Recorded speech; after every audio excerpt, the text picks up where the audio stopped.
ఒకప్పుడు old resistance అది, but ఇప్పుడు న్యూ సపోర్ట్ గా మారింది. ఈ 3 స్టాక్స్ ఎగ్జాక్ట్ గా ఇదే టర్నింగ్ పాయింట్ దగ్గర అయితే ఉన్నాయి. Hi guys, welcome two weekly breakout series.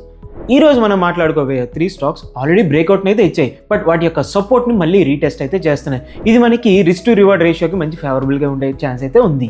So ఈ లిస్ట్ లో ఫస్ట్ స్టాక్ జిఎంఆర్ ఎయిర్పోర్ట్. ఈ స్టాక్ చూసుకుంటే మనకి జూన్ 2024 నుంచి 100 కన్నా బిలోలోనే ట్రేడ్ అవుతుంది. బట్ మనకి మార్చ్ 2025 నుంచి ఇది హైయర్ హైస్ ఇస్తూ మంచి మొమెంటం ఇచ్చి ఫైనల్లీ నవంబర్ 2025 అయితే బ్రేక్అవుట్ అయితే ఇచ్చింది.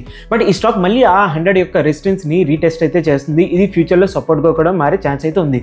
బట్ ఏదలా ఉన్నా ఇది మనకి 96 కన్నా కిందకి వస్తే మాత్రం ఈ ట్రెండ్ ఇన్వాలిడ్ అయిపోతుంది. ఈ లిస్ట్ లో నెక్స్ట్ స్టాక్ హెచ్పిసిఎల్.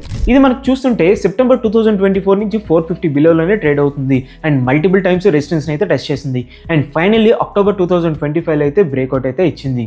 అండ్ మళ్ళీ డిసెంబర్ 2025లో ఆ బ్రేక్అవుట్ జోన్ ని రీటెస్ట్ అయితే చేస్తుంది. బట్ ఈ ట్రెండ్ మనకి 442 కన్నా కిందకి వస్తే మాత్రం ఇన్వాలిడ్ అయిపోతుంది. ఈ లిస్ట్ లో లాస్ట్ స్టాక్ ఎంఆర్ఎఫ్. ఈ షేర్ చూసుకుంటే లాస్ట్ ఫ్యూ మంత్స్ గా అరౌండ్ 1.5 lakhs దగ్గరలోనే ట్రేడ్ అవుతుంది అండ్ మనకి ఫైనల్లీ సెప్టెంబర్లో అయితే బ్రేక్అవుట్ అయితే ఇచ్చింది. అలానే ఆల్ టైమ్ హై అయితే రీచ్ అయింది. బట్ మళ్ళీ ఆ బ్రేక్అవుట్ జోన్ ని రీటెస్ట్ అయితే చేస్తుంది. బట్ ఈ ట్రెండ్ మనకి 1,45,000 కన్నా కిందకి వస్తే మాత్రం ఇన్వాలిడ్ అయిపోతుంది. సో ఇవండి మేము ఫిగర్ అవుట్ చేసిన 3 breakout stocks. And me list లో ఉన్న స్టాక్స్ ఏంటి కింద కామెంట్స్ లో చెప్పండి. అలాగే వీడియోని మీ ఫ్రెండ్స్ అండ్ ఫ్యామిలీతో షేర్ చేసేయండి.